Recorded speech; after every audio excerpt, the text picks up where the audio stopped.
Hello students, I am your science teacher Preeti ma'am and I am going to teach you chapter number 10 Respiration in Organisms of Standard 7. Let's see students what are the topics that we are going to cover in this chapter. We are going to cover cellular respiration, types of respiration, difference between aerobic and anaerobic respiration.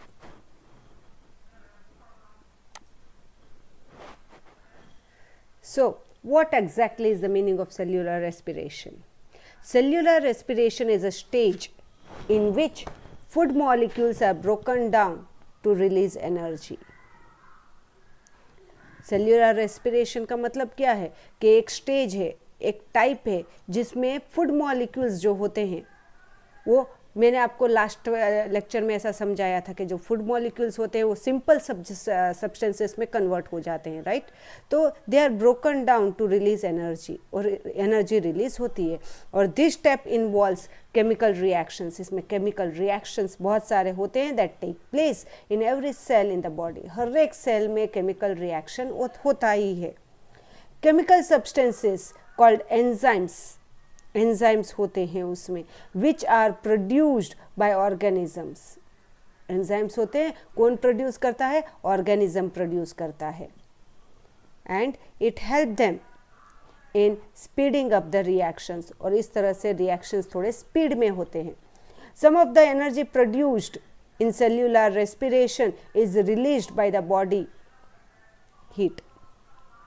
और थोड़े ऐसे enzymes होते हैं जो हमारी body release करता है in the form of heat. So energy which is produced, जो भी एनर्जी प्रोड्यूस हुआ है ड्यूरिंग द सेल्यूलर रेस्पिरेशन वो as a form of heat release होता है।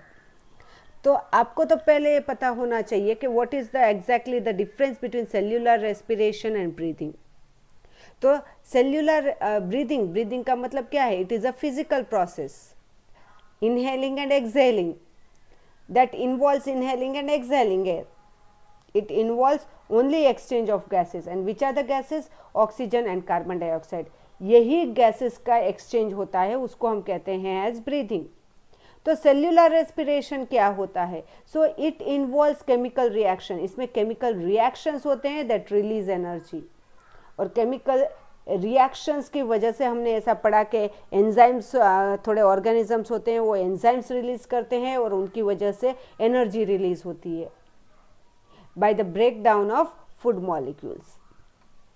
Second, it takes place outside the cell, cell के बाहर होता है ना। वी टेक इन और inhale air and exhale air with the help of nose. तो ये इट इज आउटसाइड।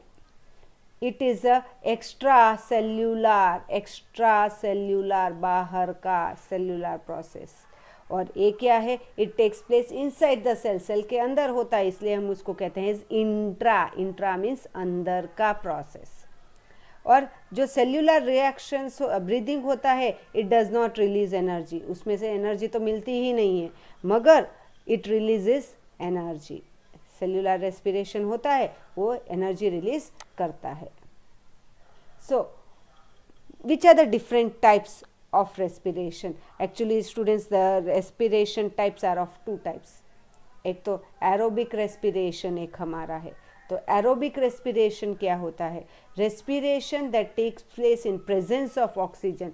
ऑक्सीजन के प्रेजेंस में जो रेस्पिरेशन होता है, इन प्रेजेंस ऑफ ऑक्सीजन, उसको हम एरोबिक रेस्पिरेशन कहते हैं।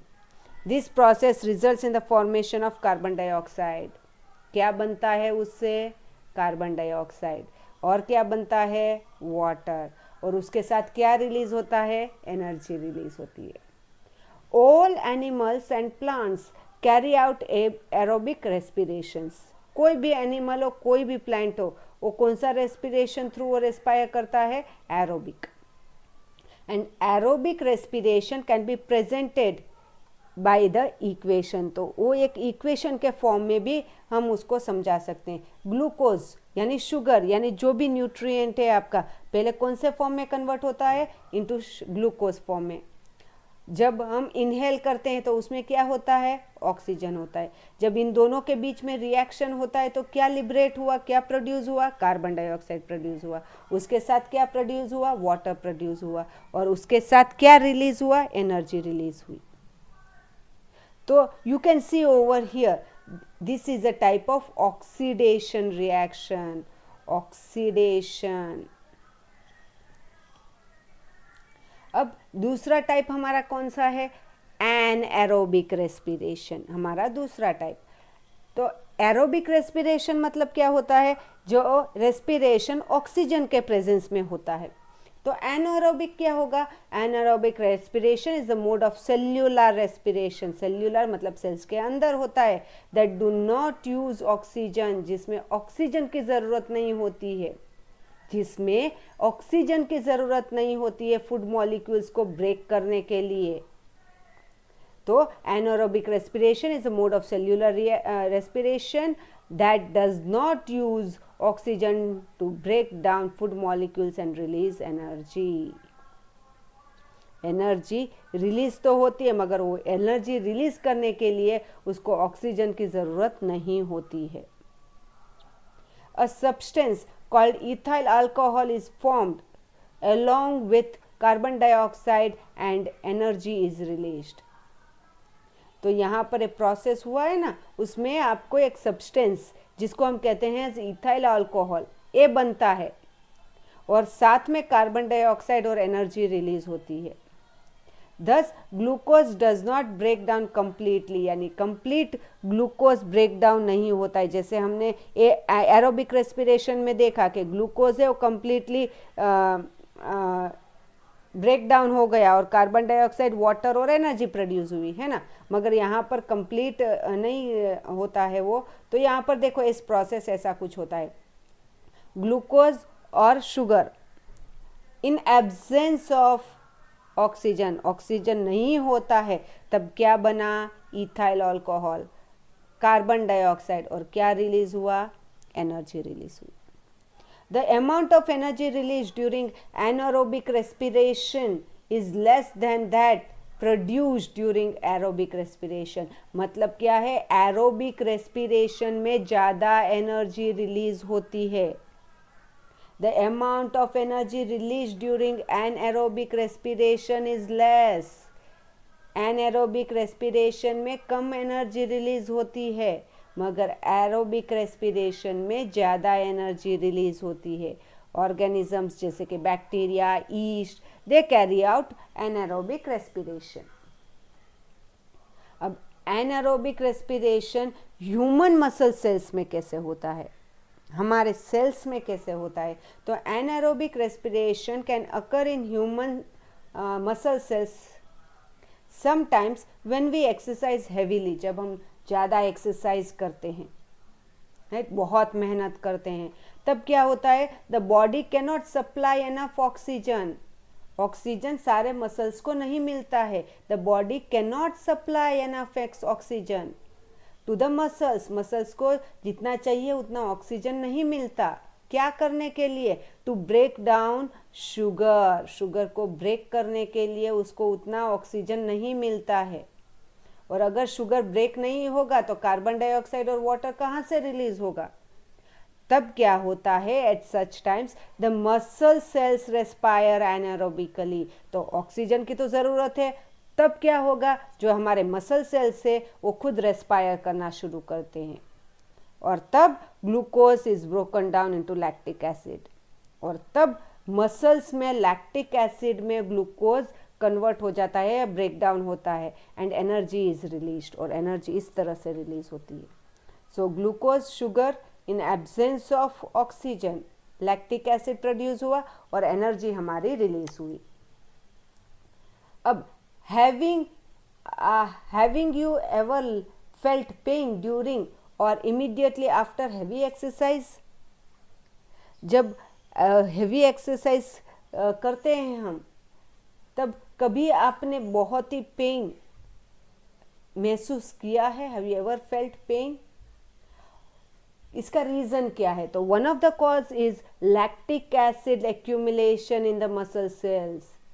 क्यों हुआ? क्योंकि लैक्टिक एसिड है वो ज़्यादा प्रोड्यूस हो गया और वो एक्यूमुलेट हो गया, इकट्ठा हो गया, स्टोर हो गया। कहाँ पर? In muscle cells. If the body supply is increased, अगर ब्लड सप्लाई इंक्रीज हो जाता है, if the blood supply is increased the lactic acid can be removed from the muscles. अगर ब्लड सप्लाई ज़्यादा पहुंचेगा तो वहाँ पर मसल्स में पेन नहीं होगा, क्योंकि लैक्टिक एसिड है वो निकल जाएगा या यूज अप हो जाएगा। मसाजिंग द अफेक्टेड एरिया, तो अगर पेन हो रहा है तो क्या करना चाहिए? जो हम जहाँ पर पेन हो रहा है, अफेक्टेड एरिया जो हमारा है, वहाँ पर मसाज करो। और हैविंग अ हॉट बाथ, गर्म पानी से बाथ लो, तो इससे क्या होगा? इंक्रीजेस ब्लड सर्कुलेशन बढ़ेगा, which helps to remove lactic acid. तो लैक्टिक एसिड जो ज़्यादा प्रोड्यूस हो गया है वो हम इस तरह से रिमूव कर सकते हैं। The lactic acid is then broken down, फिर वो फिर से ब्रेक डाउन हो जाएगा इन प्रेजेंस ऑफ ऑक्सीजन। किसके प्रेजेंस में? ऑक्सीजन के प्रेजेंस में। और ऑक्सीजन के प्रेजेंस में ब्रेक होता है तो उसको क्या कहते हैं हम? Yes, correct, aerobic respiration in liver and other tissues. अब एरोबिक और एनएरोबिक रेस्पिरेशन में डिफरेंस क्या है? तो सबसे पहला डिफरेंस तो यही है कि ये होता है aerobic respiration, it takes place in presence of oxygen, and anaerobic respiration it takes place in absence of oxygen. यहाँ पर इसके बाई प्रोडक्ट्स क्या बने? कार्बन डाइऑक्साइड और वाटर। तो यहाँ पर एनारोबिक में बाई प्रोडक्ट्स कौन कौन से बने? कार्बन डाइऑक्साइड और इथाइल अल्कोहल, या लैक्टिक एसिड भी बनता है। कौन से केस में? मसल्स में। यहाँ पर एरोबिक रेस्पिरेशन में मोर एनर्जी इज रिलीज्ड, मगर एनएरोबिक रेस्पिरेशन में कम एनर्जी, लेस एनर्जी इज रिलीज्ड। यहाँ पर glucose is broken down completely, किसमें? एरोबिक रेस्पिरेशन में ग्लूकोज कंप्लीटली ब्रेक डाउन होता है, एनएरोबिक रेस्पिरेशन में ग्लूकोज कंप्लीटली ब्रेक डाउन नहीं होता है।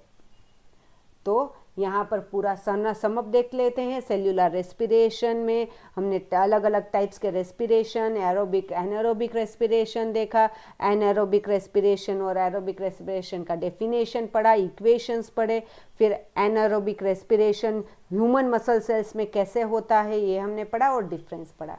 तो cellular respiration is a intracellular, cellular respiration मतलब कहाँ पर होता है? In the cell, that involves breaking down of glucose break down हुआ और energy release हुई। aerobic respiration takes place in presence of oxygen, aerobic respiration oxygen के presence में the end products are carbon dioxide, water and energy. Some of the energy is released as heat। और ये है थोड़े questions देख लो ज़रा, और इसके answers you are going to write me and share it to me personally. So students, I end up my lecture over here students, bye bye.